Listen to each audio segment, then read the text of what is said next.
Nittur bus ನಿಲ್ದಾಣದಲ್ಲಿ ವ್ಯಕ್ತಿಯ ಶವ ಪತ್ತೆ.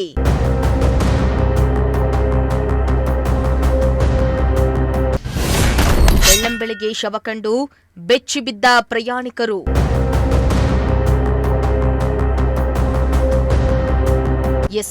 ಗುಬ್ಬಿ ತಾಲೂಕಿನ ನಿಟ್ಟೂರು ಬಸ್ ನಿಲ್ದಾಣದಲ್ಲಿ ಇಂದು ವ್ಯಕ್ತಿಯೋರ್ವನ ಶವ ಪತ್ತೆಯಾಗಿದ್ದು, ಬೆಳ್ಳಂಬೆಳಗ್ಗೆ ಪ್ರಯಾಣಿಕರು ಬಸ್ ನಿಲ್ದಾಣದಲ್ಲಿ ಶವ ಕಂಡು ಬೆಚ್ಚಿಬಿದ್ದಿದ್ದಾರೆ. ಇನ್ನು ಬಸ್ ನಿಲ್ದಾಣದಲ್ಲಿ ಕೆಲಕಾಲ ಆತಂಕದ ವಾತಾವರಣ ನಿರ್ಮಾಣ ಆಗಿತ್ತು.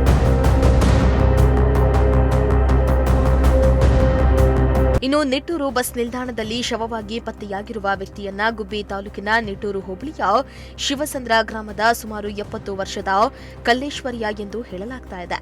ಮದ್ಯವ್ಯಸನಿಯಾಗಿದ್ದ ಕಲ್ಲೇಶ್ವರಯ್ಯ ಪ್ರತಿನಿತ್ಯ ನಿಟ್ಟೂರು ಬಸ್ ನಿಲ್ದಾಣ ಸೇರಿದಂತೆ ಹಲವು ಕಡೆಗಳಲ್ಲಿ ಸಂಚಾರ ಮಾಡ್ತಾ ಇದ್ದು, ಅಲ್ಲಿಯೇ ಇರ್ತಾ ಇದ್ರು ಎನ್ನಲಾಗಿದೆ. ಈತನ ಕುಟುಂಬದವರು ಬೆಂಗಳೂರಿನಲ್ಲಿ ವಾಸವಾಗಿದ್ದಾರೆ ಎಂಬ ಮಾಹಿತಿ ಲಭ್ಯವಾಗಿದ್ದು, ಇನ್ನು ಈತನ ಸಾವಿಗೆ ನಿಖರ ಕಾರಣ ತಿಳಿದುಬಂದಿಲ್ಲ.